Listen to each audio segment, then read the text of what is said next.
Welcome to MPC.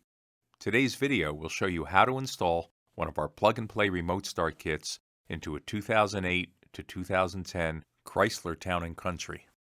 The vehicle in this video is a Dodge Ram, but the wiring and programming for the Town & Country is exactly the same. The only difference will be in how the lower dash panel is removed. Using a Phillips head screwdriver, remove the two screws that secure the lower dash panel under the steering wheel. Give the panel a gentle tug, and the clips holding it in place will release.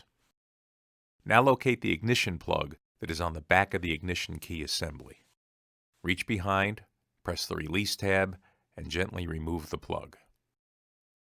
Plug the female connector from the T-harness assembly into the ignition plug that you just removed, and then plug the male connector from the T-harness assembly back into the ignition switch. Now we're ready to program the remote starter. While holding down the program button, insert the 4-pin black connector.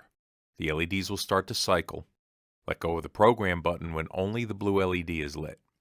If your timing was off and a different LED is lit when you release the button, simply unplug the black 4-pin connector and start over. With the blue LED illuminated and the program button released, insert the remaining plugs into the module. The 20-pin white plug, the 5-pin white plug, and the 6-pin red plug. Put the key in the ignition and turn it to the on position, but do not start the vehicle. The blue light will turn off, and then in a couple of seconds it'll start to flash rapidly. Turn the key off, remove it, and press the lock button on the remote fob one time. The blue LED will turn off and programming is complete. Test the system by pressing the lock button on your factory remote 3 times, with each press about 1 second apart.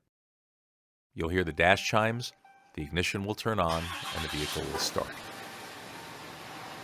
You can shut the system down by either stepping on the brake or pressing the lock button on that factory remote 3 more times. Stow the module under the dash. You can use zip ties to secure it into place, along with the excess wiring from the T-harness.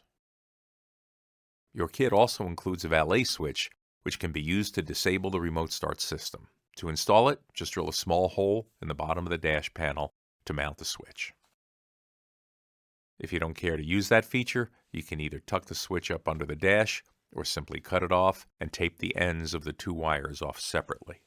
Snap the lower dash panel back into place, then replace the 2 Phillips screws and your installation is complete. Test the system one more time by pressing the lock button on your factory fob 3 times. The doors will unlock momentarily, then the vehicle will start, and the doors will relock to arm the factory security system.